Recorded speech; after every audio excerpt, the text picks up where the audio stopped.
Temperature in Chicago hit 103, breaking a record that had stood for more than a century. And the heat wave may be aggravating a crime wave. There were 22 more shootings in Chicago overnight, 5 of them deadly. So far this year, the city has had 272 homicides. The victims of Chicago's increasingly bloody summer are trapped now between a plague of gangland violence and the onset of triple-digit heat.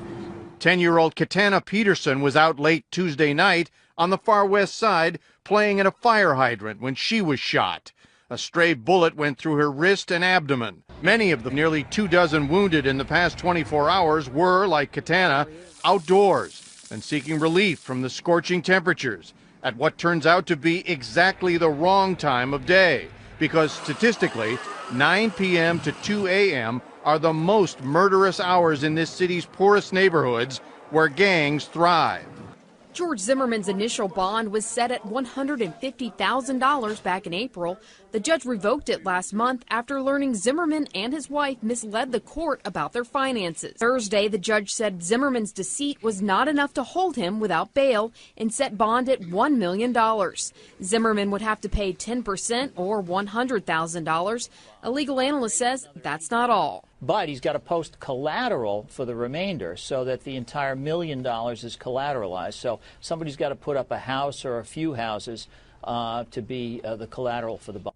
Trayvon's parents, and I'm here speaking on their behalf, would rather that the killer of their unarmed son remained in jail until the trial. However, they respect the court's order and the fact that the judge sent a very strong message in his order.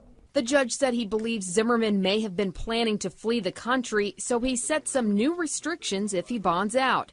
He cannot open or maintain a bank account, be on airport property, apply for a passport, or leave the country. The all-important jobs report for June has just come out, and the numbers show the economy is still not growing fast enough. And that is likely to have a much wider impact, especially on the presidential campaign. The economy added just 80,000 new jobs in June. That was too few to bring down the unemployment rate, which was steady at 8.2%. Now, keep in mind, our economy needs about 200,000 new jobs every month for at least 2 years to bring employment back to normal levels. This marks the third straight month of anemic job growth, making it the weakest quarter for jobs since the beginning of 2010.